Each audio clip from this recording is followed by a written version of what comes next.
so we can get started.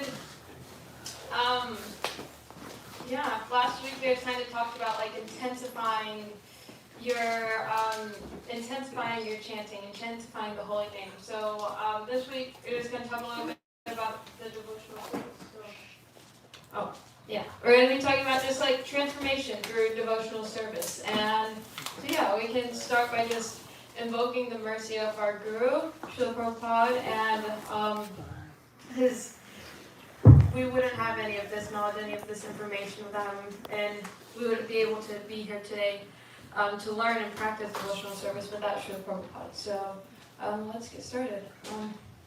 Om Jnana Timirandasya Jnanandana Salakaya Chakshurunmilitam Yena Tasmai Shri Gurave Namaha Shri Chaitanya Mahavishtam Savitam Yena Bhutale Swaram Rupa Kadamayam Dadati Swapadantikam. Do we have any microphones going around? Martha, do you want to start us off with the next one?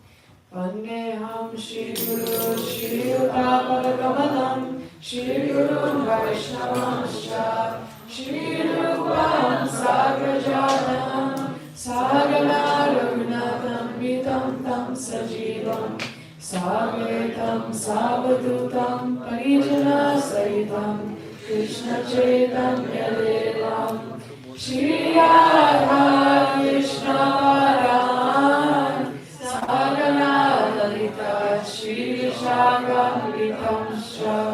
And Sunil Prabhu? He Krishna Karuna Sindho Dinabandho Jagapate Gopesha Gopika Kanta Radha Namostute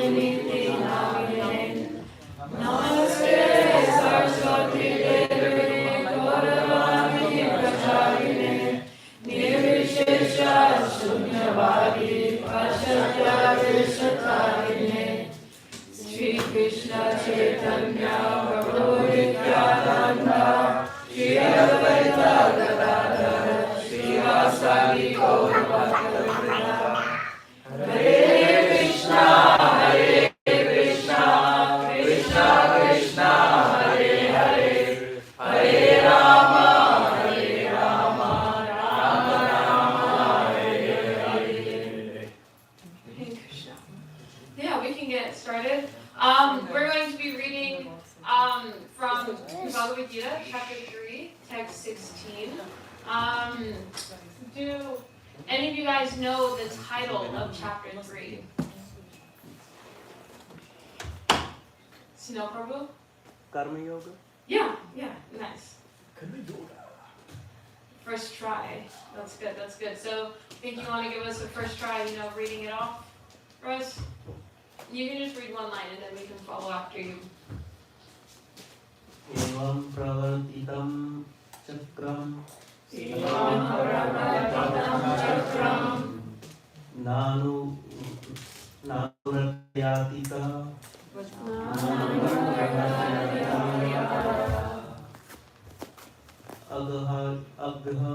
Aghayur Indriyanamo Mogham Partha Sajivati. Okay, thank you, Prabhuji. And Evam pravartitam chakram Nanu vartayati haya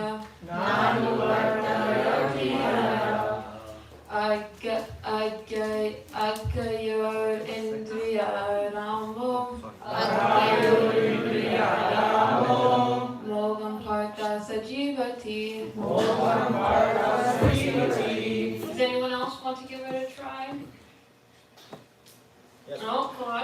एवं प्रवर्तितं चक्रम्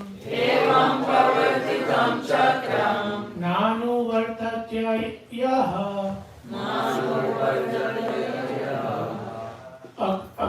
अघायुरिन्द्रियारामो मोघं पार्थ स जीवति. Nice, nice. Do any of these words stick out to anyone? Like, no meaning, anything? Chakra means, I think it's cycle. Cycle? Perhaps. Snow Prabhu? Parth means son of Prithvi. That's what Sri Krishna calls to Arjun. Mm-hmm. No, it's a good one. You?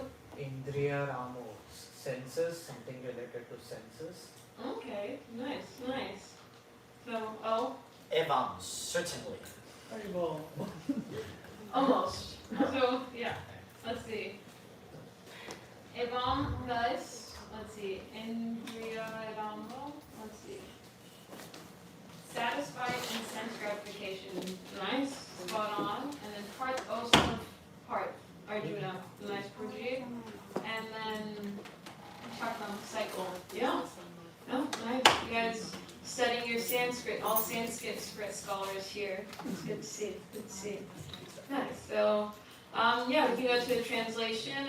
Let's see. Abhi Prabhu, would you want to start off by reading the translation? My dear Arjuna, one who does not follow in human life the cycle of sacrifice thus established by the Vedas certainly leads a life full of sin. Living only for the satisfaction of the senses, such a person lives in vain. And if you'd like to, you can give some commentary on that, if you'd like. Just... Srila Prabhupada is saying here that if we live for ourselves, it's just full of sin, it's no value, it will benefit us. And we have to live according to the Vedas. And in the Vedas it says everything we should do should be for the satisfaction of Shri Gaunitai, Nataraj. Nice, nice. Yeah, upon reading this, first time a word that really stuck out was the word vain.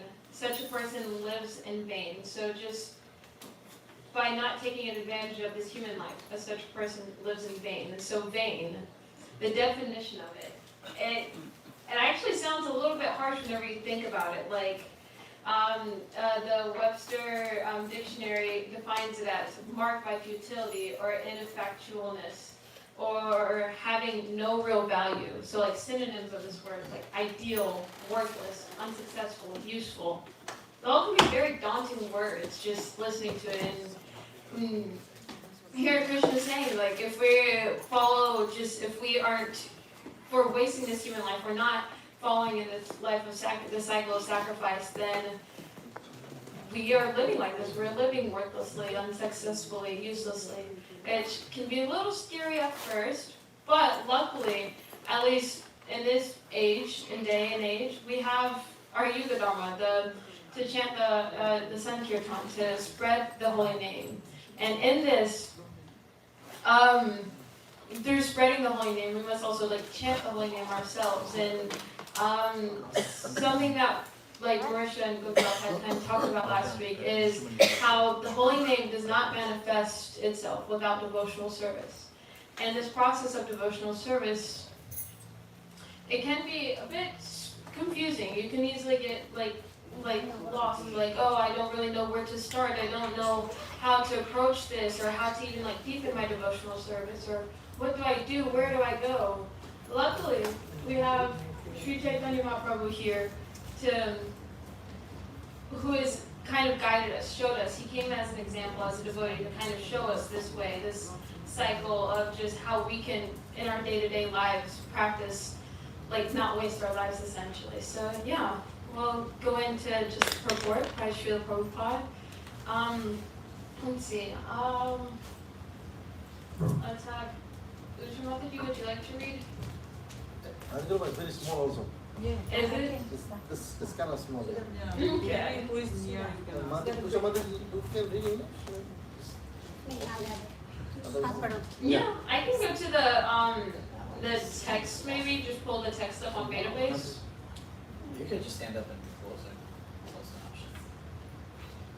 No, I can just pull it up on database. Yeah, put it on That doesn't- database, yeah.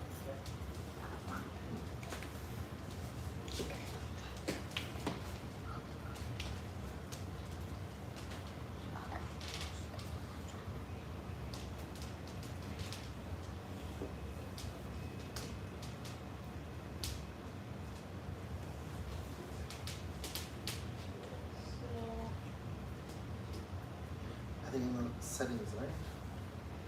Yeah, go to the settings and then make it bigger. Yeah.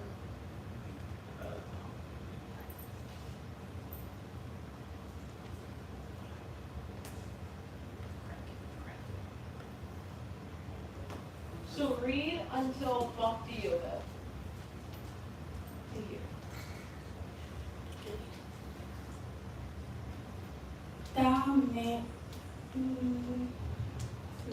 Memoist. Right?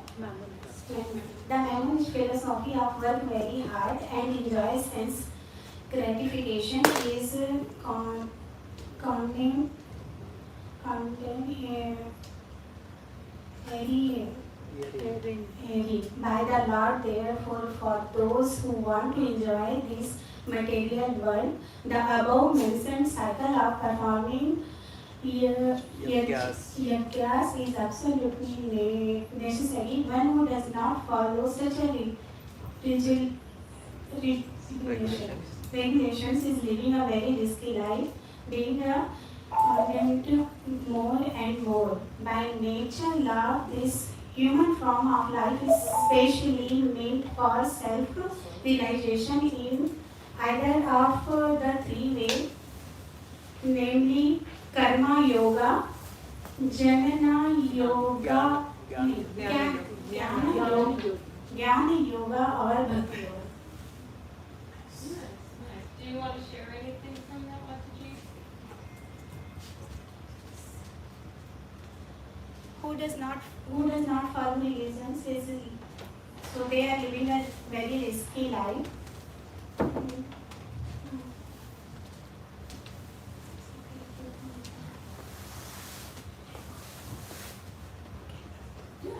Nice, yeah. So,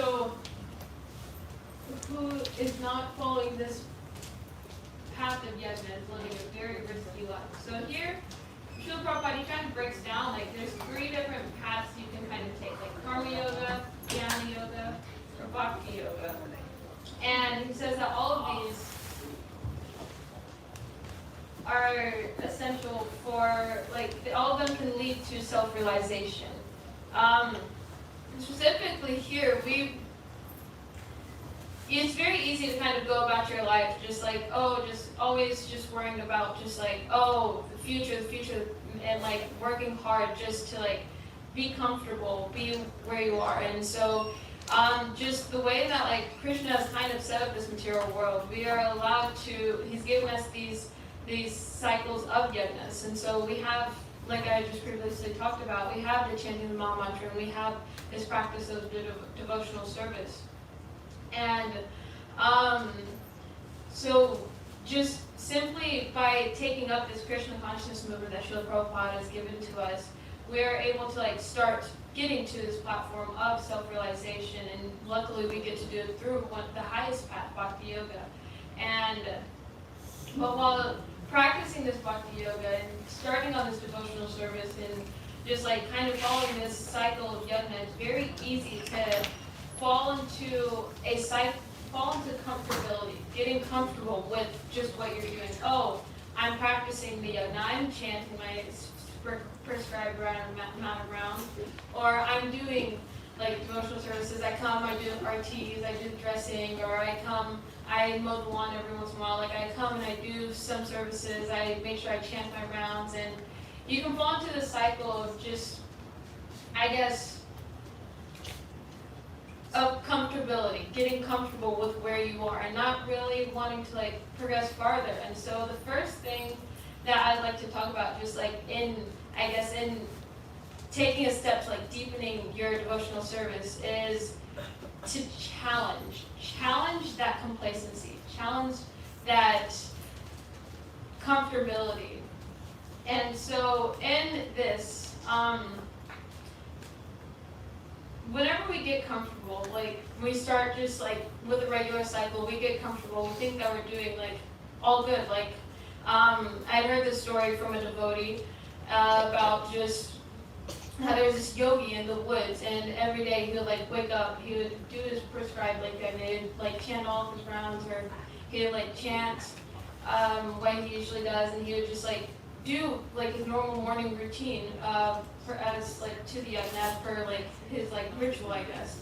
And then one day he almost slept in, and so Kali, the goddess Kali, she came and she had actually like woken him up, and the yogi was confused. He's like, oh, like why did you wake me up? Like aren't you supposed to like hinder us from like practicing our devotional service? Like aren't you supposed to like be stopping us from getting closer to Krishna?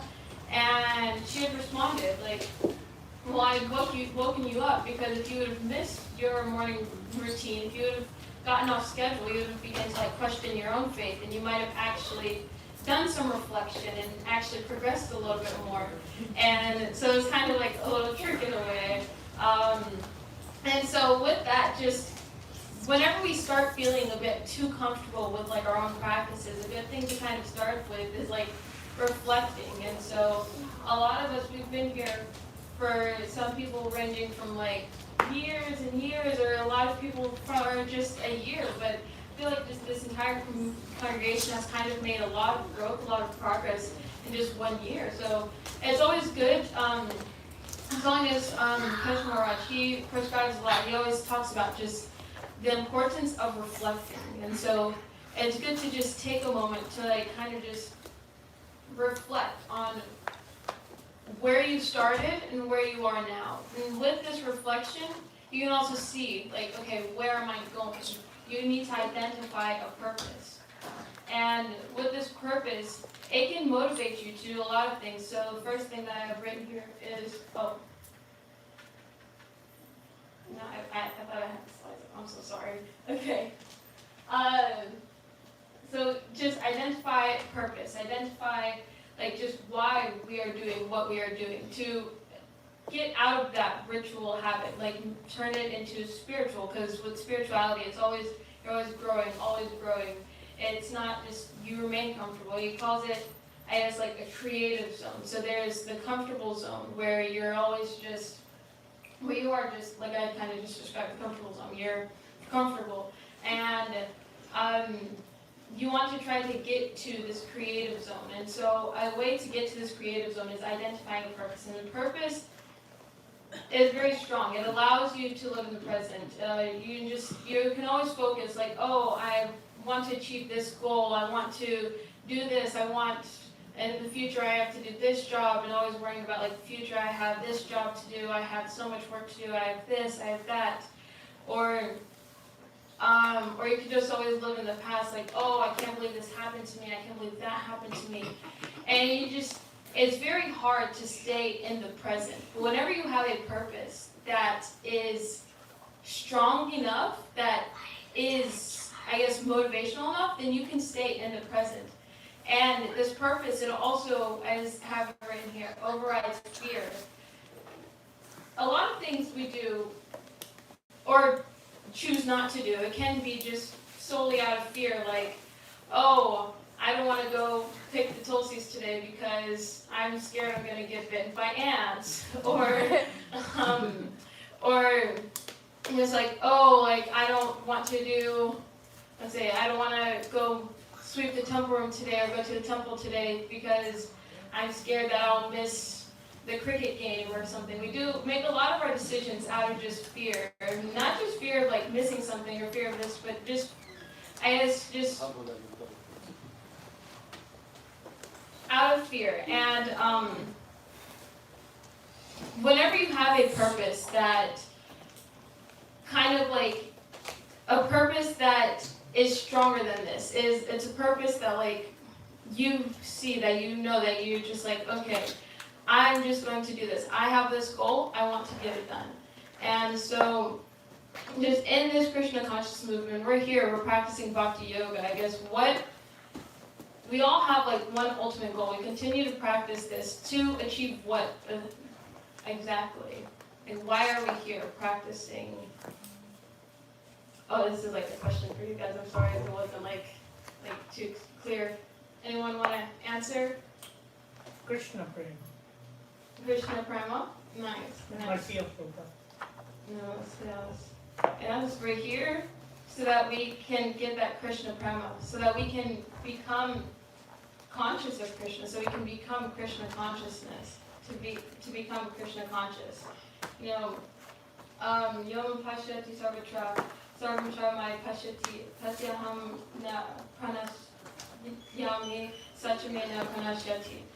Like, the ultimate goal is to see Krishna everywhere, and because he is everywhere, and whenever we are able to get to that stage of being able to see Krishna everywhere, he'll never be lost to us, and we'll never be lost to him, and so that is ultimately our goal. So, I don't know, who's there yet? Who can see Krishna everywhere? Srila Prabhupada can, yeah, so that will kind of go into like the next point. But yeah, that's ultimately what we're trying to do, and if you just, especially just on this bhakti yoga path, we just remember, okay, I'm trying to become conscious of Krishna. We can also just, whenever we make decisions, start thinking, okay, keep the purpose in mind. I want to become conscious of Krishna. I want to be able to see Krishna everywhere. If I'm on YouTube Shorts, I want to be able to see Krishna in that. Or if I'm just at my work, at my job, day-to-day life, I want to be able to see Krishna in that. Or if I'm like just anywhere outside of the temple, I want to be able to see Krishna. And other living entities as well, I want to be able to see Krishna. So you just keep this in mind. We can make decisions just kind of based on this. Like think, okay, is this decision I'm going to make, is this action I'm going to take going to help me now? Is it going to make me happy now, or will it ultimately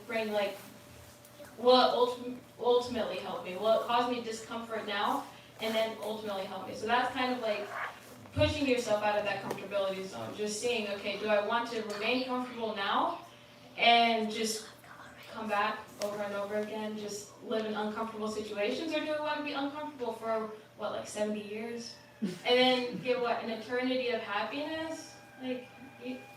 It's a no-brainer. You want to choose the eternity of happiness and just being uncomfortable for a few short human lifetime, this little human lifetime. So yeah. And now we'll go to the next part of the report. I'll pull up the thing again, actually, so that it's a bit easier to read.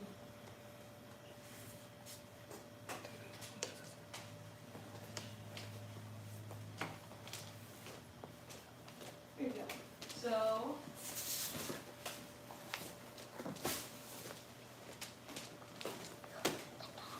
if who wants to read? We'll have a monster, we'll have, I say Avi Prabhu. Do you want to read?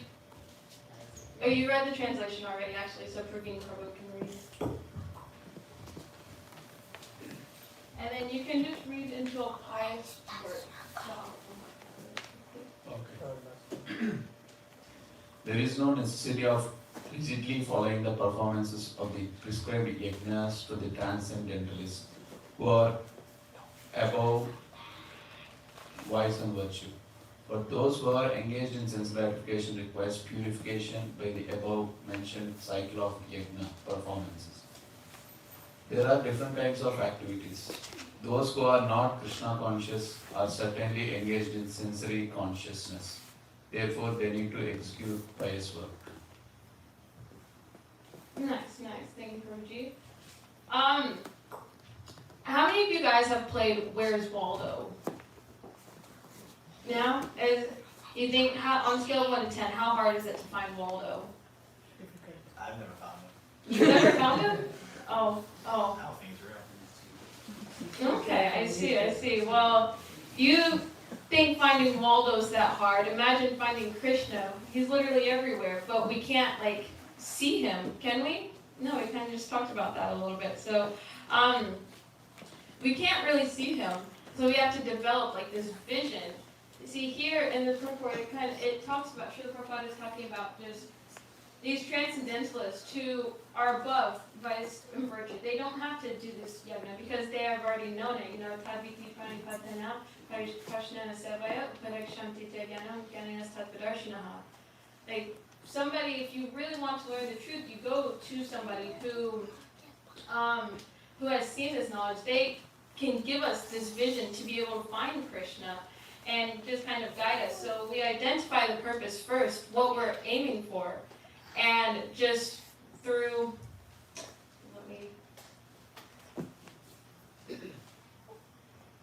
through consulting someone, through consulting advanced devotees, devotees who are constantly engaged in the service, devotees who have seen the truth, we are able to actually learn from them. We're able to learn from them. They give us just kind of the tools on how we can, and like just give us like our instructions on how we can deepen our sadhana, deepen our Krishna consciousness. Like in teachings of Queen Kunti, she was like, it was an excerpt with like Draupadi, and Draupadi, she was like crying out for help, and she couldn't do it on her own. She couldn't like just save herself on her own. She had to be dependent upon Krishna. Same with like Arjuna. If you look at like 2:7 in Bhagavad Gita, Arjuna is confused. He's bewildered. He doesn't know what his duty is, and so that's where this more advanced devotee or the spiritual master, specifically like your guru, comes into play. We all have, like here, we're very fortunate to have like Srila Prabhupada's books, but then we also have like big devotee community here, like Shraddhanjali Mataji and Bhargava, very advanced devotees, senior devotees who are very well acquainted with this, are always preaching this, always teaching this, and teaching us how we can better ourselves and our sadhana and our practices. And so just in consulting these other devotees, we are able, by getting the mercy of the spiritual master, you're able to accomplish anything. Anything that spiritual master says goes. Like Srila Prabhupada, his spiritual master had told him, like the first time he met him, and he was a younger man, and he had met him, and he told him like, oh, you're going to preach in the West. And it didn't happen immediately, but over time, like Srila Prabhupada, he really like contemplated on this, and he really like he contemplated on this, and he really just worked towards it. He spent every ounce of his life just trying to serve the spiritual master. So in this way, this is how we can kind of just, whenever we get like certain instructions and stuff like this, we get this guidance to further our purpose. It's our duty to accept this message, because we cannot save ourselves by ourselves, essentially.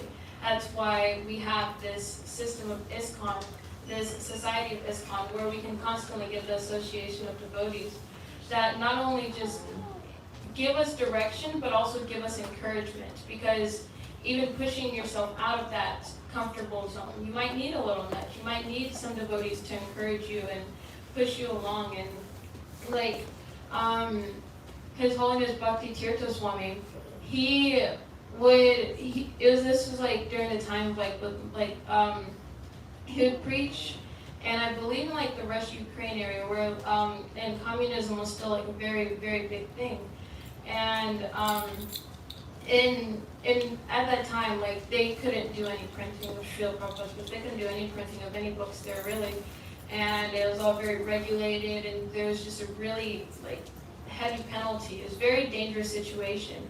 But His Holiness Bhakti Tirtha Swami, he still preached there. He still distributed books there. And whenever he came back to America, he met with Srila Prabhupada, and Srila Prabhupada was just so like overwhelmed with just like how dedicated he was to preaching, even in such like a dangerous area.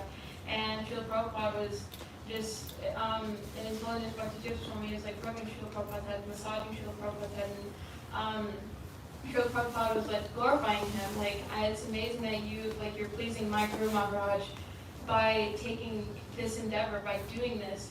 And His Holiness Bhakti Tirtha Swami had told him that it's only because you encouraged me to do this, that it's only through Srila Prabhupada's encouragement and Srila Prabhupada's mercy that he was able to do that.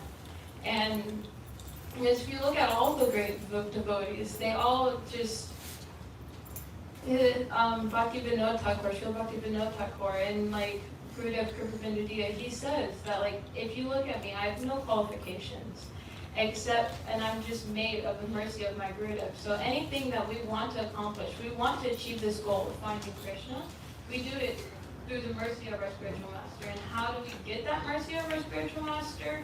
We do it by serving. We need to have this desire to serve them, like to serve Srila Prabhupada's mission, to go out and like say like, oh, like just like think like set these short-term goals, kind of essentially. Just I want to make it a point, maybe this month, to distribute one of Srila Prabhupada's books, or I want to make it a point to go out and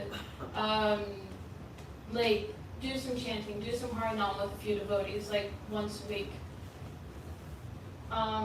Yeah, so just make little goals and stuff to kind of enable us to go out, be proactive in just like service to our Guru Maharaj, and so we can get that mercy. Yeah, so we can go to the next part. Let's see, overall, would you like to read?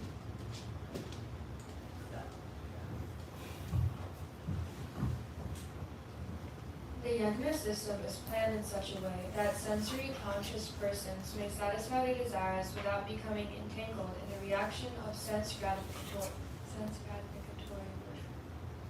worship. The prosperity of the world depends not on our own efforts, but on the background arrangement of the Supreme Lord, directly carried out by the demigods. Therefore, the yajnas are directly aimed at the particular demigods mentioned in the Vedas. Yes. Do you want to give any? Yeah, so Prabhupada here, he's saying that, our, like what you were talking about before, our own efforts, nothing happens if we're working on our own. We need to have, Guru's Kripa and then the mercy of Pure Vaishnavas, and it's all because of the Supreme Lord. So Krishna does everything, and through him, the demigods are carrying out his orders. Yeah, nice. No, that's very true. Just, we can't really do anything on our own. Then we need that mercy. And so we've identified the purpose. We've gotten the instruction on how to do it. We've been, we're on the way of getting that mercy to be able to do this service. So what should we do? And here it kind of talks about the sensory conscious person. So you can be a sensory conscious person, but what are we looking for? What are we trying to get? Are we trying to be sensory conscious, or are we trying to be what? Krishna conscious. Yeah. So in this, the next thing that we can kind of do, so Prahlad Maharaj, he had given us these 9 processes of devotional service. So like Shravanam and Kirtanam, so like hearing and chanting. And there's 7 more, but starting off with these 2, so you've heard this, you've heard these instructions, you've been given these instructions, and you're also hearing this holy name. And by chanting, you're chanting out your mouth through your ears, and you're trying to make it to your heart. But your first place it goes to your mind. And when it's in your mind, or when you're chanting this Maha Mantra, you're asking for this service. You're asking to be engaged. Oh, energy of the Lord, please engage me in your service. And so we've heard Shravanam, we're hearing the instructions, we're hearing it through Srila Prabhupada's books, we're hearing it through the other books, we're hearing it through our teachers, and then just chanting. So we're asking for this devotional service. So with this, we must contemplate on it, because it's a very fast-paced world. It's very easy to just run here and there, just constantly doing the service, but I don't know, if you're running too fast, you might lose your mind, you might lose just kind of just like that, you lose that, you'll lose the purpose. You won't really remember it too much, and you get lost in the sauce essentially. So what we're trying to do is we're trying to get out of just this, because we're trying to get out of this cycle of just like doing without really knowing the purpose. It's always good to understand the purpose. And so after getting this instruction, after hearing the small mantra and always chanting, it's good to contemplate, to really think about, okay, how can I follow this? How can I commit to this service? So you can easily contemplate the senses, like, oh, I want to go out and, like, for dinner tonight I want pizza, or I think, like, even while you're chanting, you start thinking, maybe I'm going to hit the gym at 3, or maybe I'm going to take a nap at 4 after the gym, I might be a little tired. You know, you get just, it's always easy to get very distracted and contemplate on these other things, like, oh, my schedule, my plans, what I have to do, this and that. But we can just contemplate. We can also, like, try to contemplate on services. Like, think, like, oh, this week I'm going to go pick the tulsis, so what should I wear? How cleansed should I be? Like, what should I bring to make sure that I can pick tulsi in the proper way? Or just really think out the service that you're going to do. And this is very important. Like in a letter Srila Prabhupada wrote on December 21st in 1966, he says, if you cannot think, how can I do? Or if you simply think, how can I do? How can I do? How can I do? Simply this. If you practically cannot do, but if you simply think, how can I do? Then also you'll become liberated. So just simply by thinking about this service that you want to do, and it can always be a dream of yours, it's like just wanting to do it and like wanting to get it done, like Srila Prabhupada, and going back to just his example of just Srila Prabhupada getting that instruction from his spiritual master. I don't know exactly how many years it was, but he had met his spiritual master when Srila Prabhupada was young, like early, like 20s-ish. I don't know how old he was at that time. Here? 22? And then 69 is whenever he came to America? 67. So that's 40 years. 40 years of contemplating on just how am I going to fulfill the instructions, fulfill the desires of my spiritual master.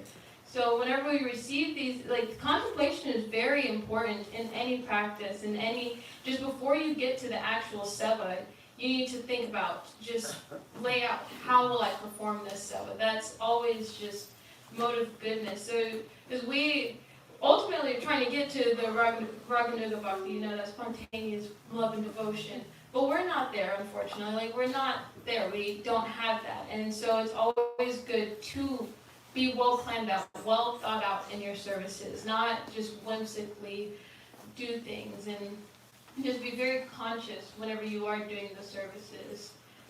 Any service, even if it is just like sweeping the floor, you can just kind of look at it after you've done sweeping, observe it.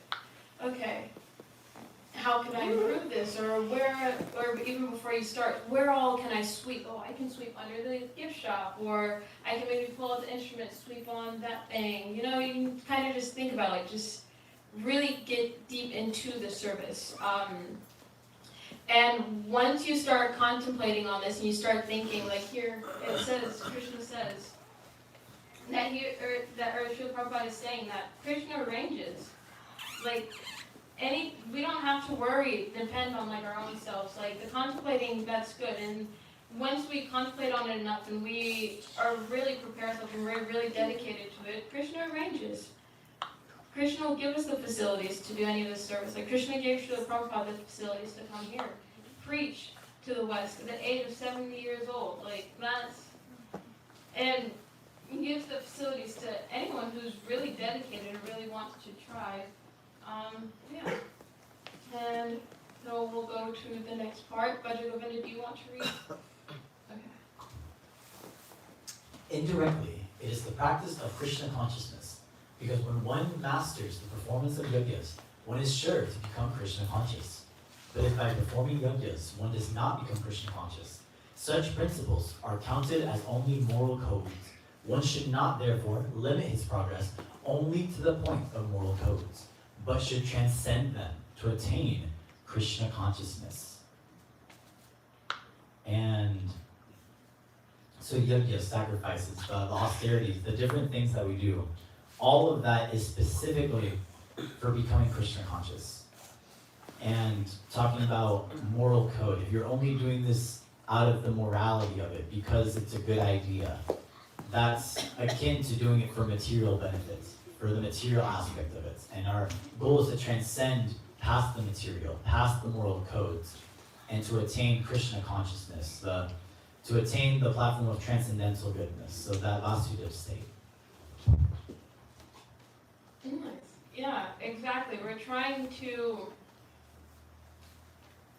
attain this Krishna consciousness, like kind of just what I was saying. We're trying to make our devotional services mean something, not just ritual acts like, oh, I'm just going and there's still benefit to it, yes, but in bhakti yoga, transformation is key. Like it's an external practice. You're externally doing all these things, but internally you want to you're developing that relationship with Krishna. We're trying to become Krishna consciousness, and it's also it's not just reflected in external things, it's reflected on the inside. You can start to see just how you have exchanges with people, how you treat other people. And always reflect am I following the 5 austerities of speech and doing this? And it's we're trying to transform ourselves. And so I guess the last part to this, transformation. This transformation takes place whenever we actually take action. We actually do the services. And so the last part that I would like to talk about is commitment. We have to commit to just whatever services we pick up. We have to commit to what we are doing. And not even just commit to it, say I'm gonna go, Rajendra Kumar, he goes out every month and distributes, made a commitment to distribute books, and do the Sankirtan Harinam, distribute books. And he didn't stop with doing 1 month. No, he made it a point to do it every single month. And same with just all the calls that we're doing, everything that we do, it's about consistency. Srila Prabhupada says that starting something's in the mode of passion. So whenever you start any project, it's in the mode of passion. But maintaining that project, that is the mode of goodness. And so whenever we pick up any service, whenever we start to do anything, whenever we make those goals to achieve our purpose, whenever we contemplate, we should contemplate as well just how can I stay consistent with this service. So before you start anything, even if it's very spread out, so you want to start coming to Seva Saturdays, maybe once every 2 months I'll go to the Seva Saturday. Just make it a point,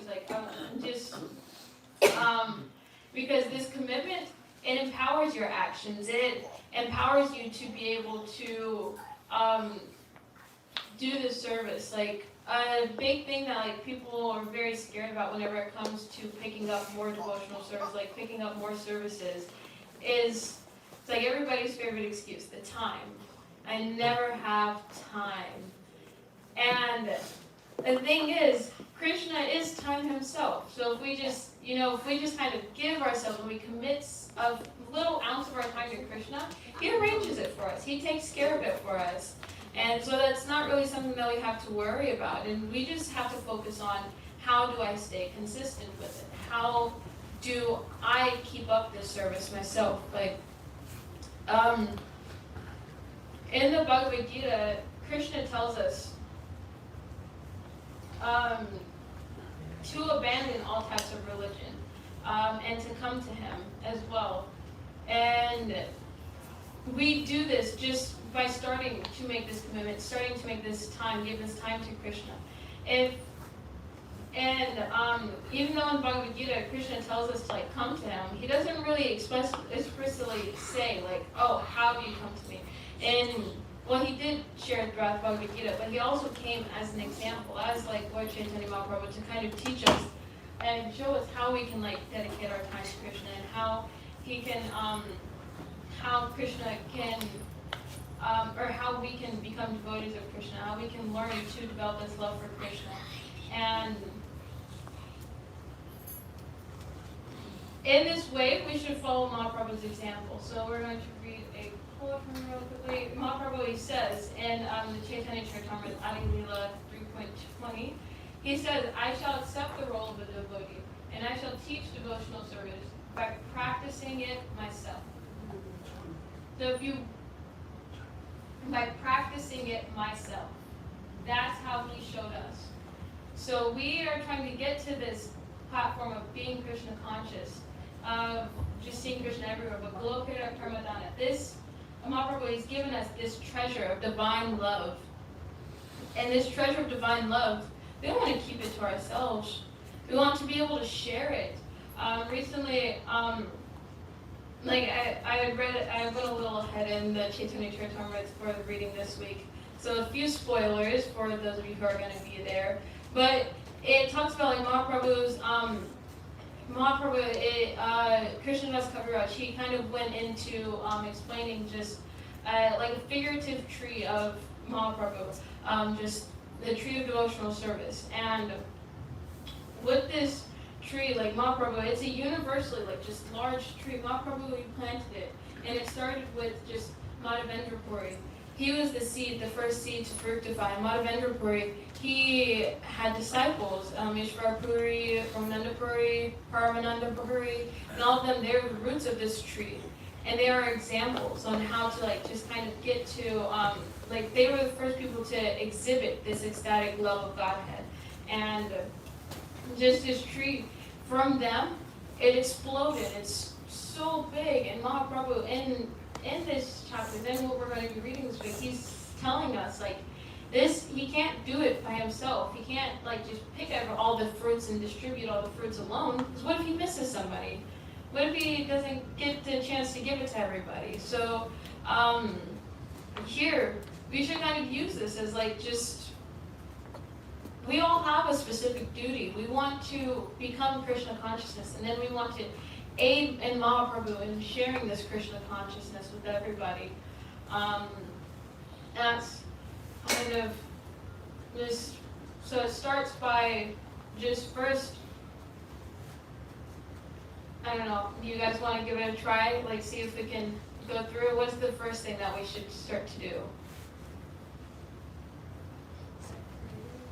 Marisha? Reflect. Yes, yes. So we reflect, and we do that starting with like challenging the complacency. We challenge just being comfortable. And then after we reflect, we identify the purpose. What else do we do? Act. We consult.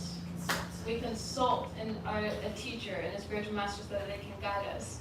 And then after we consult in somebody, what do we do? Commit. Almost there, almost there. Commit. One thing before that. Plan. Yes, yes, say that again, Prabhuji. Plan. Plan, contemplate on just like, okay, how am I going to do this service? And then lastly, what do? Act. We act. We commit to this service. And by practicing it ourselves, we're able to share it with everybody else. We're able to aid Mahaprabhu in distributing these fruits. Like Mahaprabhu accepted the role of a devotee, and so all of us just on this Bhakti Yoga path, we're trying to work towards getting to becoming a devotee, and then in becoming a devotee, we can get to the platform of just being able to share it. You know, I was reading a letter by, I don't remember his name exactly, I think it was like Anu Atma Das Prabhuji.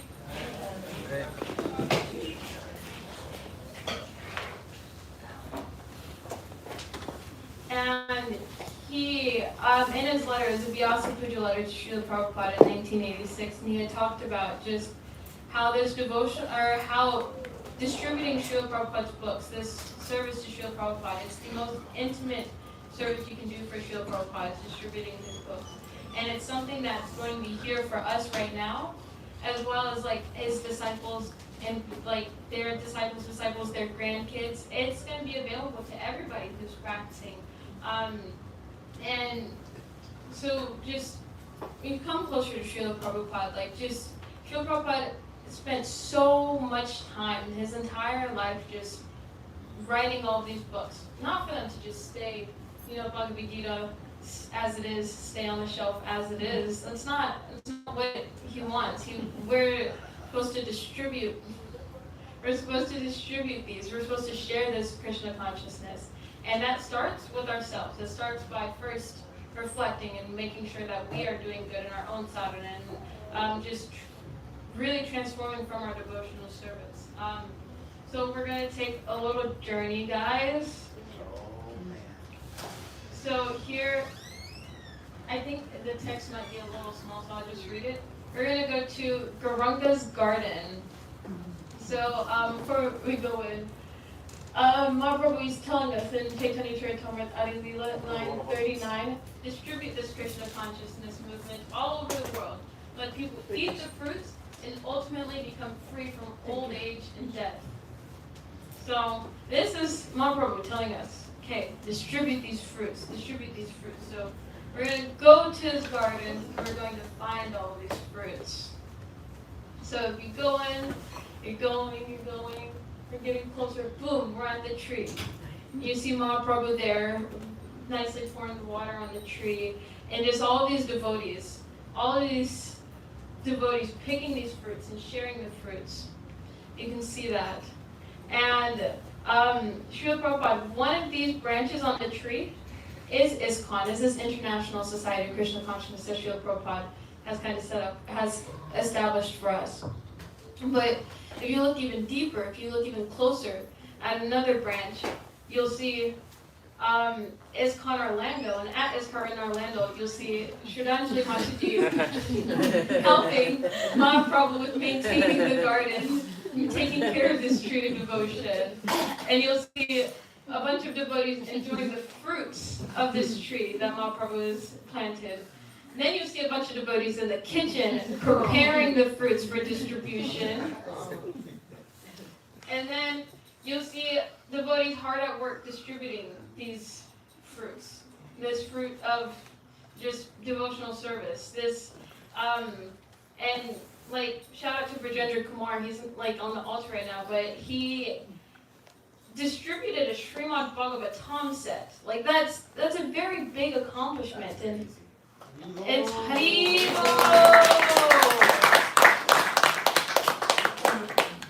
And that's what Srila Prabhupada wants to see from us. He wants to see us out here actively, like Brajendra Kumar, every Harinam, every like book distribution event there is, he's always there. He's always the #1 distributor. Like he's always very on it. But it's not just up to him, it's like all of us. We've all just grown together as this community. We've all taken apart. We've all fructified on this tree. And so just, it's kind of our duty to just be tools, be helping hands in distributing this. And so we do that by cultivating our own devotional service first, which we have been over the year, and we reflect on this. And you just see how can we grow from that. And so I actually have a little exercise. So just the next step in transforming yourself.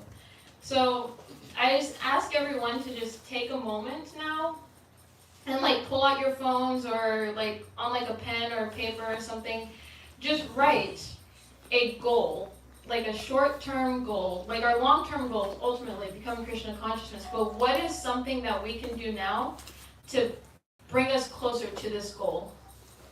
And I'd like everybody to participate in that, if you can. So we mention our own goals, or you follow that example?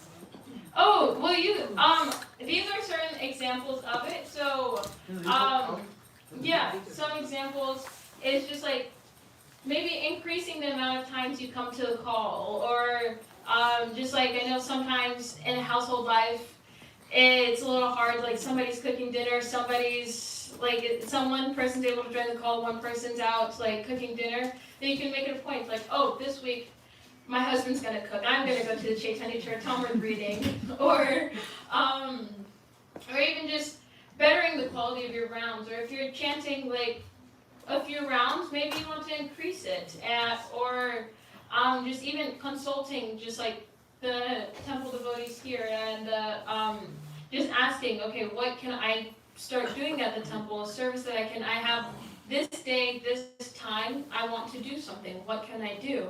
Like just a little goal that you would like to become consistent on. A little goal that will help you get closer to your goal, the ultimate purpose of us practicing. And a goal that you can consult with other people from, you can ask for help with, and engage other people with. A goal that you can really contemplate on and really think about, and just like again, something that you can be consistent with.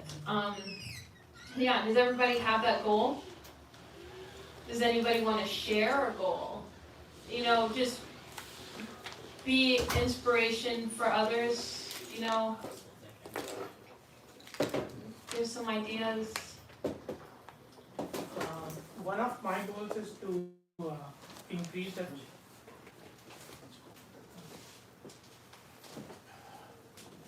Hare Krishna. Hare Krishna. Yeah. So one of my goals is to increase the quality of my chanting. So I always heard about it that we should read about like chanting book by Satsarup Swami Maharaj or some other devotees. There are books on chanting that we should specifically read every day for a few minutes, so that our quality will increase, and during chanting we can contemplate on the this thing. So maybe like I want to try it like just 2-3 minutes before my chanting away, so that I can read them, and just so that my chanting will improve. Nice. Chanting, just specifically chanting books, like how to improve chanting. Thank you. Very brave. You seems to be the only person that wanted to volunteer right now. So, open another program. What's your goal?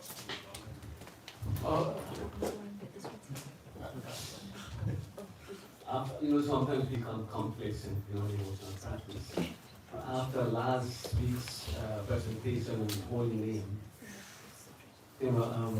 I realized that I really need to improve the quality of my chanting in Prabhu.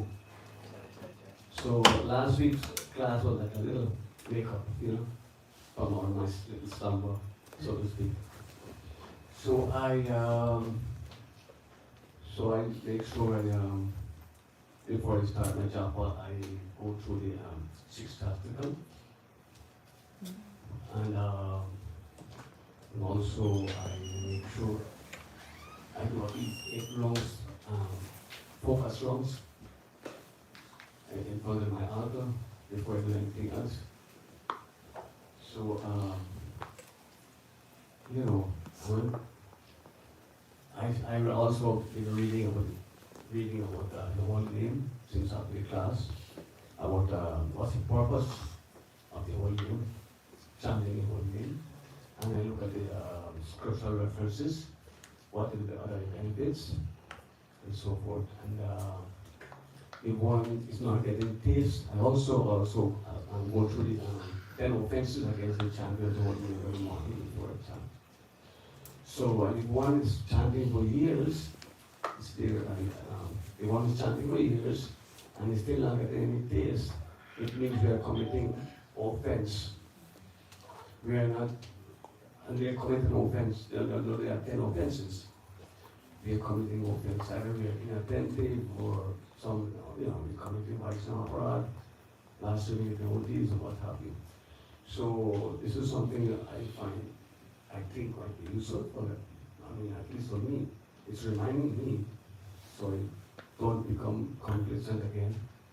So I don't, so it's something good I think we should practice every morning. go through the 6th article, the meaning, at least, and also the 10 offenses, and then set aside a minimum number of laws you focus on, and don't do anything else. You can improve on that. That's really nice. It's really nice. You know, your class last week was very inspirational. It was very, very good. And especially taking just a set amount of rounds and just focusing on it. It's very nice. Anyone else want to share goals? Nice. Marisha? I guess my goal is to read Srila Prabhupada's books more, because when I was preparing for the class, I was reading a lot, and that was really nice. So read, like, you know, Srimad Bhagavatam, like a verse and a purport daily, or one of other Srila Prabhupada's books, just daily reading. I think that's very important, because, you know, Srila Prabhupada's not here physically, but he is here through his books, so, yeah. Nice, nice. Start with like that 10 minutes a day. That's good, that's good. Purgy back there. What's your goal? More than a goal, it's a small project which I think I've been trying to do for a few months, but I think going forward I'll try to take it more seriously. I like having Tulsi Maharani in my house and outside. I've been trying to see how I can make it more easy for everyone to have it. So probably going forward, I'll try to make sure I can distribute Tulsi Maharani to more and more people if I can. Nice, nice. No, Tulsi Devi is very special to your lordships, and it's very nice to distribute her. You know, if you can make her grow, Srila Prabhupada, I was actually just reading a lot about this. Srila Prabhupada says, like, if you have Tulsi there and Tulsi is doing good, it means you're doing well devotionally. And just, so, yeah, you have professional over here, Asta Mataji, to help you with that goal. I'm no help to him at all. Nice. That's good. Yes, Virgie. Yeah, I'm Sandeep Paranwal. We are visiting from Farmington Hills, Michigan. And we are here for the first time.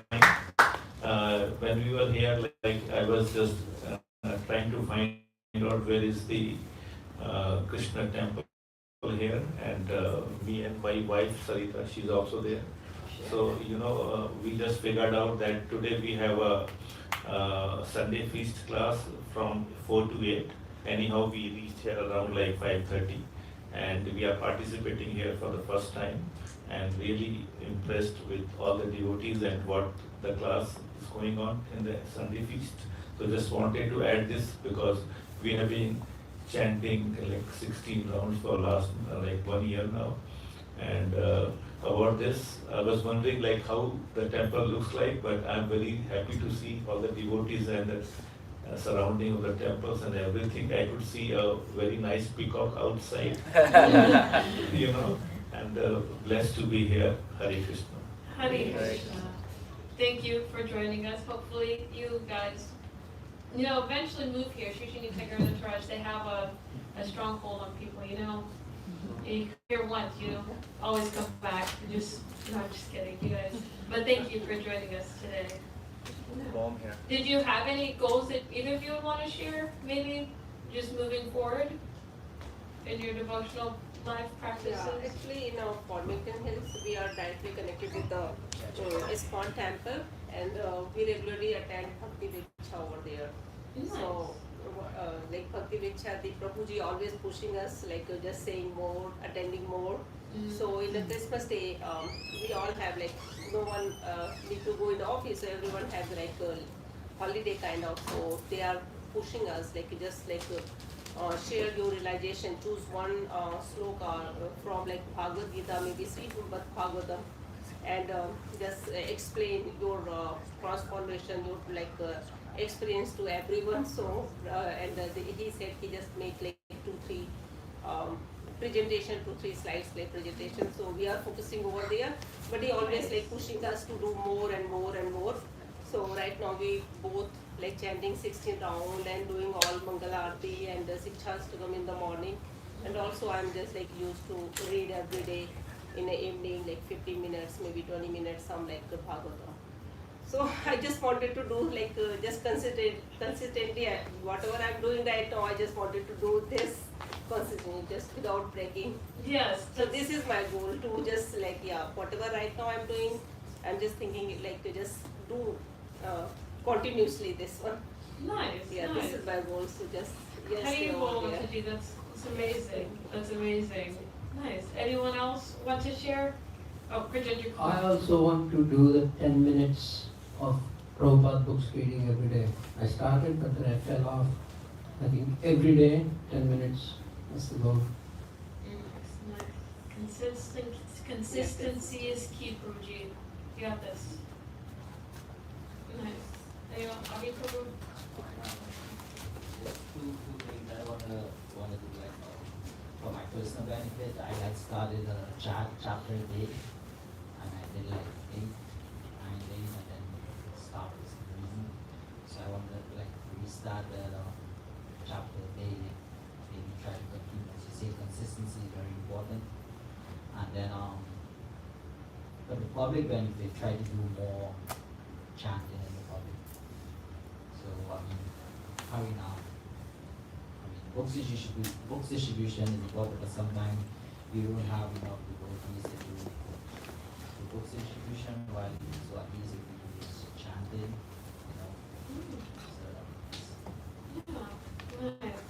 No, it would be nice. Like as a temple community, we've started doing like the Harinams like once a month. Like maybe next year we can make it a goal as like a community. Maybe we can do it more than once a month. You know, challenge ourselves. Like to see what we can do more to go out and preach a bit more. What we can do more to get more Srila Prabhupada's books out.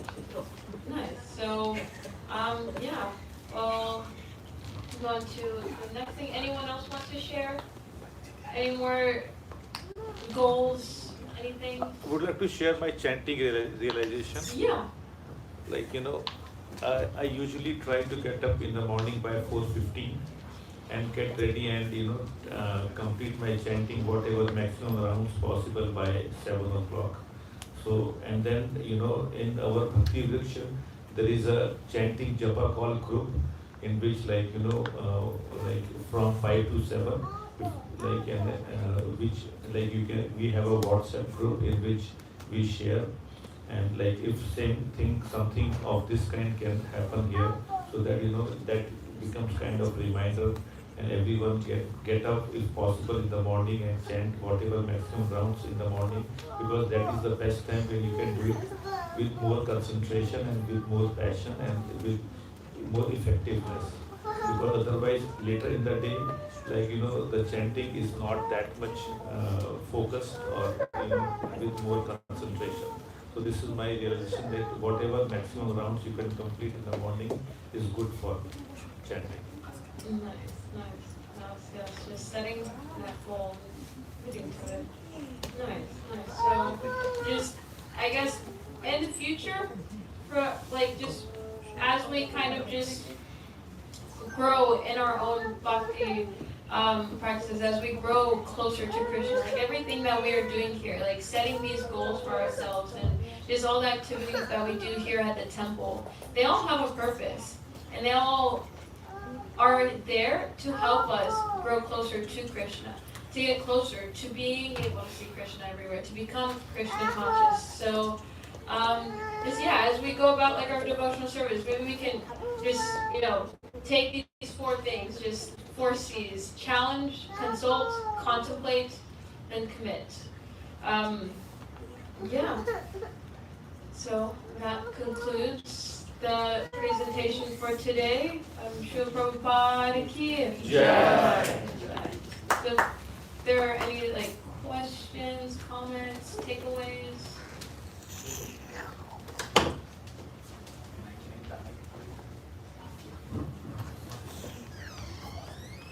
So takeaway, the steps. So I need to listen better. You can bring a pen and paper next time. That would be good. But you think about it, you consult someone, you reflect on it, contemplate it, and then you act. And at least for me, the hardest thing is the contemplation, reflecting on it, making that plan. Because without a plan, all the action that you take is going to end up in the opposite direction. So I think that's one takeaway that I'm going to try to take away. This progression of activities, and most importantly, planning it out after consulting someone.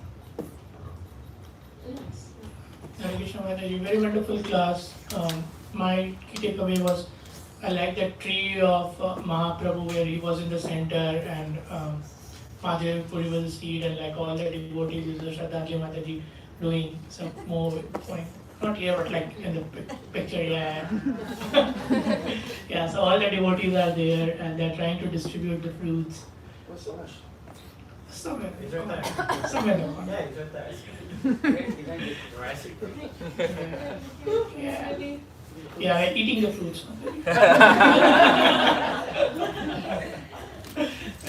Yeah, so these are like, wonderful, all the devotees are there and they're trying to distribute us fruits of this Mahaprabhu's love and through various ways. So I like that, this three part. And other takeaway is that starting a project is the mode of passion and then committing to it and continuing it is in the mode of goodness. So committing, I think that is my biggest takeaway. You can always start it, something like you are always enthusiastic and I'm gonna do 16 rounds from now daily, and then next week later, no, it's not. One day is 8, one day is 10, one day 16. So committing something and then following up on it, so that's my key takeaway for today. Anyone wants to choose one? Sure, Mataji, thank you for such a wonderful class and thank you for waking us up. This is again, you should have a goal.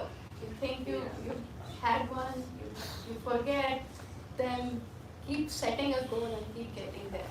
So quickly, I have a question. So when we have a goal, we set it, just like Prahlad Prabhu said, you get excited in the beginning, and this exactly happens to me. 8 rounds, 10 rounds, 16 rounds, then go back to 6 rounds.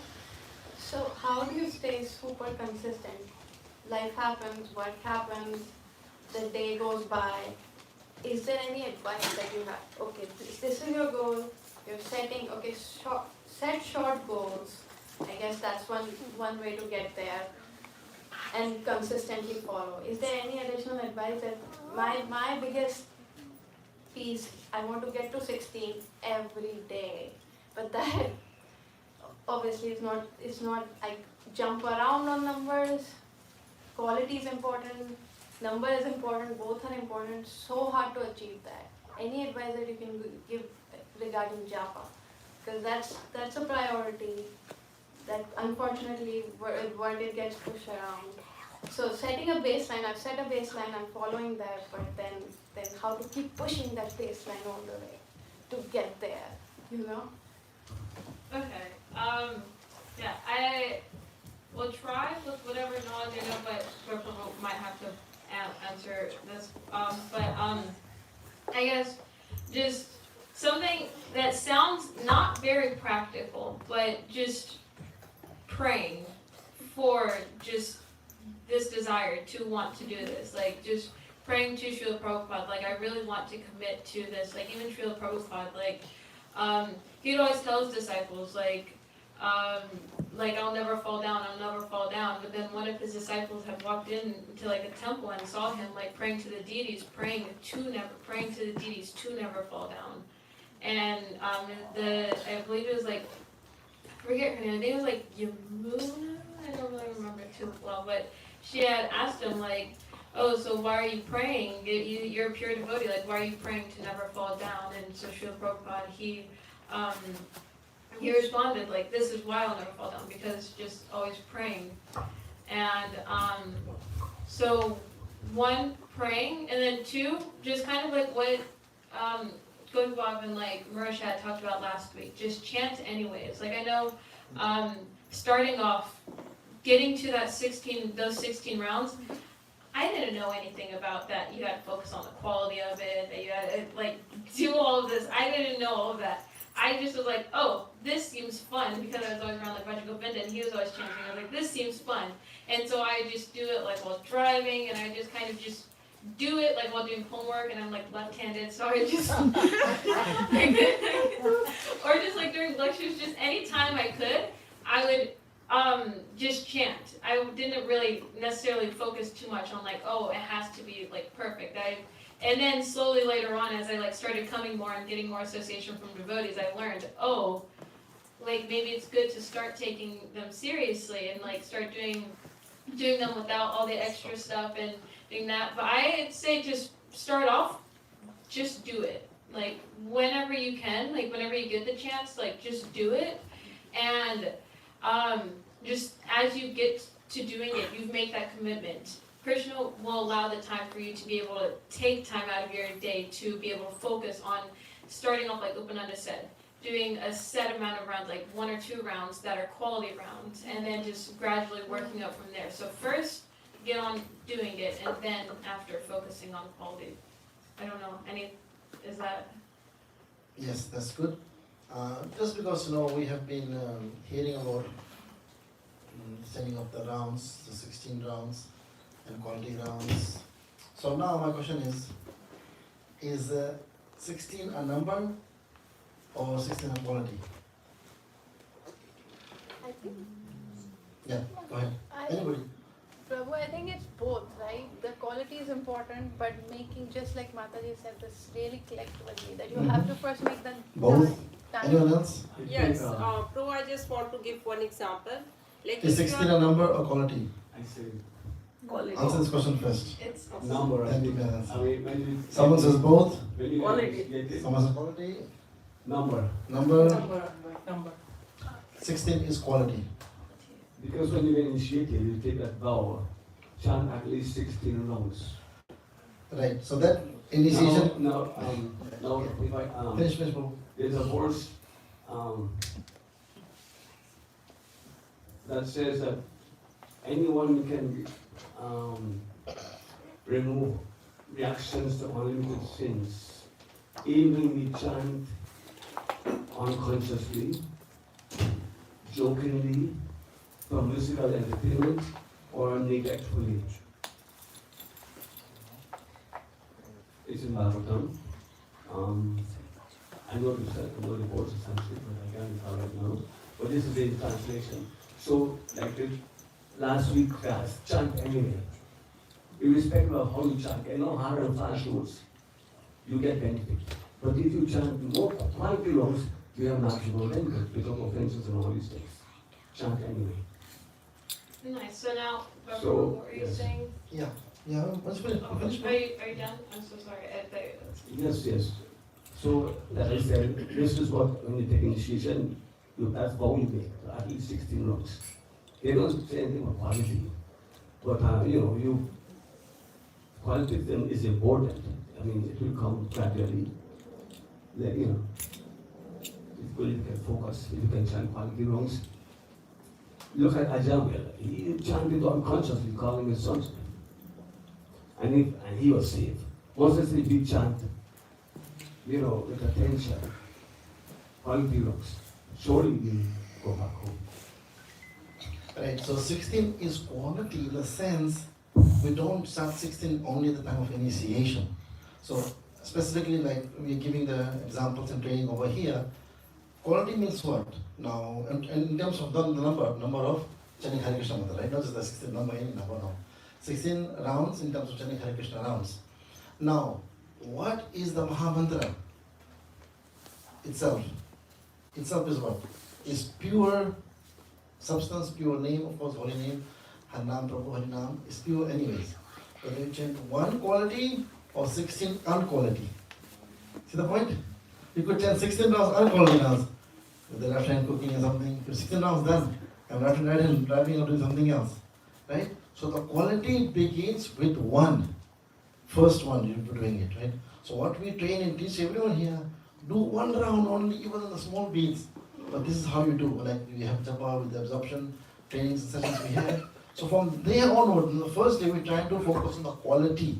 So quality is starting to develop from the small set, 27 beats, then once you want a big beat, the 108 beats on the big one, and then slowly, we only focus on this. Now, when we are getting initiation, what is the instruction master says? 16 quality rounds. No. How many? Minimum. Minimum. But the problem is that we make the 16 our maximum. Minimum or maximum. Okay, everyone remember this? Every Gurudev asks this question. Minimum how many rounds you want to chant? 16 on Ekadashi, a little bit more. Some say 25, some give number, right? So that number should equal what? Quality affair. That anything we do, we must do with quality. This is only a guidance to us. We are not going to say, 16 hours done, Hare Krishna. Bye. Now I can do anything else I want. No. The quality has to be improved. So after you're done with the japa, when you move out, go something, do something else, you must think contemplate, did I do quality japa or no? And sometimes if you do quality japa sincerely, seriously, you will be chanting even after the beat is down. Hare Krishna, Hare Krishna. Why am I chanting? When I'm done chanting. Because the habit has been done in a way that you habituate yourself, your mind, your tongue, your hands. The mantra doesn't stop from your mouth. And that is the goal. The mantra doesn't stop. You know the story about Prabhupada? One doctor, he was sick. One doctor came to Prabhupada to check him up. Just put a stethoscope on his back. And he put it here. So he told his disciple, can you ask Prabhupada not to chant? So Prabhupada said, I'm not chanting. He wasn't chanting actually, he was like this. But the doctor is hearing the vibration of Hare Krishna mantra through the stethoscope in his ears. So we, not going to say that we can become Prabhupada, but he has given us all the methods and ideas and processes and steps which we can develop in ourselves to bring to that holy name in terms of taste. Otherwise, just like the 16 becomes a number, it's also time. Like people here, we hear this from people say, I really want to do it, but I don't have the time. Time is the biggest constraint. It's not actually the time, Abhinanda Prabhu said, it's the taste. Like we can talk about politics, cricket, recipes, food, we can talk so much time, we can talk, spend all night doing this. Because the taste is there. And the funny thing is that we didn't have taste at 5 years old. Only when you grow up, then we become the taste. So similarly, we have to grow with Krishna consciousness. And we were devotees in some past life, somehow or other. Now we came across with devotees. All we got to do is now polish it. Polish it in the sense, right? Like when someone is trying to hurt you, so they act like sandpapers. Right? Someone is hurting somebody. If I'm hurting this guy here, send me. So I act like a sandpaper. So I'm scratching him. If the sandpaper scratches you for real, how does it feel? Ooh, very bad, very bad. But after sandpaper, putting sandpaper on anything, what a person will think? It becomes polished, shiny. And what becomes a sandpaper? Useless. Right now, everything is gone. So this is how we have to shine ourselves with the methods. And amazing class. By the way, Radhika Rupa, I love this tree here. One day we're going to have this tree very nicely here. Everyone will be around Mahaprabhu. And Mahaprabhu shloka that you put up there. Can you put the shloka there once again? Because I want to recite the Bengali. That's the main part is the Bengali. Everything else is great anyways. Right? It's not there? Okay. I'll do it. Right, Judy. So quality is the focus. Whether it is 1, half or a 0. Is quality always. And then we developed into a number as a minimum only.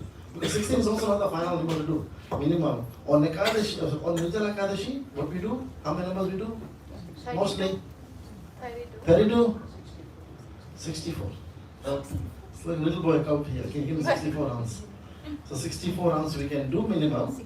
Apani karimo bhakta bhava angikare, apani achari bhakta sikhaye musabhare. Just imagine this. Mahaprabhu, Krishna himself, he comes and says, translation, that I shall accept the role of a devotee and I shall teach devotional service by practicing it myself. So how lucky we are. Samadhi, how to get this inspiration from? You can get from Shranjali, maybe from me, maybe from Radhika Rupa. But a Supreme Lord himself is giving this. Isn't this crazy in a way to say? We don't have to think that, oh, I don't like this devotee, I can go to him. I don't like this guy, I can go to him. No. If we are giving it ourselves or doing it, the Lord Himself on the altar. So even if anybody comes, and I've seen some of the devotees here come and chant japa on their own in front of the deities. And also, Bhav and Manisha also mentioned that you should try to do that too. Mahaprabhu, who said this, is right here in Orlando. Where else you want to go? No, not to go to India. So he said this, I will help you. Then tell Mahaprabhu, you said that you will help us, right? But you are doing different service, can you help me too? He will say yes, he won't never say no. So he will accept us in the way we are and give us the guidance of whatever quality we are in. In this Kali Yuga, what is our qualities? What are we? Shudras. Prabhupada said this. Actually, Darwin is right. Because we are still acting like monkeys. Right or not? Darwin said everyone comes from monkeys, but we don't accept that, right? We don't come from monkeys. But from actions, monkey actions. So he didn't mean that we really from monkeys, but we have to get out of that. But don't worry, even Krishna and monkey friends. So Mahaprabhu is going to guide us with that. Hare Krishna.